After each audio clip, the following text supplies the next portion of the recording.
This brings me to a story I call The Stranger. Conventional wisdom tells us that when we're choosing a recommendation, we should choose somebody who knows us well, who's taught us, who's worked with us, who can speak to our strengths. There's a problem with that thinking. And the problem is, if you have somebody who knows you well, knows your strengths, and you're not a very good student, they also know your weaknesses. And it's sort of hard to tell a good story about why this student who has a C average should be a good candidate for your college. In fact, I asked a biology professor to be a recommendation for me, and she said, no, you got a C in my class, why would I do that? She saved me from my own stupidity of even asking. So the stranger is a concept that is very, very powerful in the admissions process, and it's how you identify someone to write a recommendation for you. And what I'm recommending is that you ask a perfect stranger to do it for you. Asking a stranger can be very intimidating, and it should be. It's okay if it is. Here's how it works. Find someone who may not know you very well, but someone who does know the college very well. This could be an active alumni, a professor or former professor, someone who's worked for the university, someone who is currently at the university, anyone related to someone who's a big supporter or donor of the university or has research projects going on with the university. Anybody who's well connected to that university setting can be an ideal recommendation for you because they can help you navigate into the admissions office from different angles. When you find this person, call them up, say, my name's Mike Moyer and I'm interested in going to State U, and I got your name from the alumni office who said that you were in my area and that you're an alumni, and I was wondering if you'd be willing to spend some time with me and tell me a little bit about the college. Chances are they've never received a phone call like that in their life, and chances are they're going to say yes. If they say no, pick somebody else.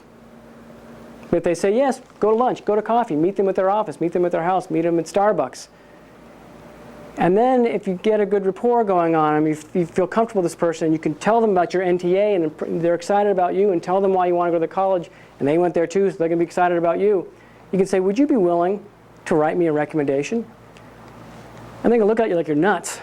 Who the hell are you? You're asking me to write you I don't even know you. Why would I write you a recommendation? And they may very well turn you down. So what do you do in that case? Find somebody else. And that person's going to look at you like you're nuts too. So you find somebody else. And that person will look at you like you're nuts. Asking a perfect stranger to go on the line for you is a tough proposition. But eventually, after people keep looking at you nuts, if you keep trying, you're going to find somebody who's looking at you nuts but say, hey, yeah, I'll write you a recommendation. Who knows why they're going to do it? Maybe they think it's not that big a deal. Maybe they're doing it for fun. Or maybe you remind them of their granddaughter. Whatever the reason, now you've got somebody on your side, somebody who knows the college from the inside. They can help you navigate the college and have a very big impact on your application. So they fill your recommendation form out. It goes to the college, and they send a special email. Maybe this guy is a former professor, and he sends an email to the admissions department, the admissions dean who he knows personally, and say, hey, you know what? This guy called me out of the blue, and we went to coffee to talk about the college, and I was really impressed with him, and he was really excited about going, and he had some really interesting activities that I'd never heard about before.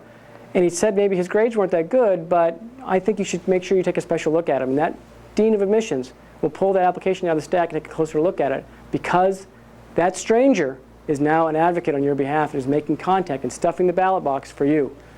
Stuffing the ballot box is what this is all about. And a big endorsement from someone who knows the college well is a big way to get noticed.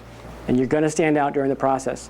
I used this exact technique when I was applying to Northwestern. Northwestern is a very competitive college.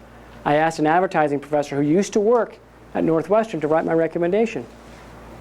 I received a C+ in his class. When I asked him to write me a recommendation, he looked at me like I was crazy. But I said, well, can I stop by your office and maybe I can show you why I think I'd be a good candidate for Northwestern, and maybe you'd be willing to write me a recommendation. So he said, sure, what has he got to lose? So I spent about an hour with him. I showed him the class project I had done and some of the work I had done in other classes. And he said, you know what? I like you. I think you have potential. And I'll write a recommendation for you.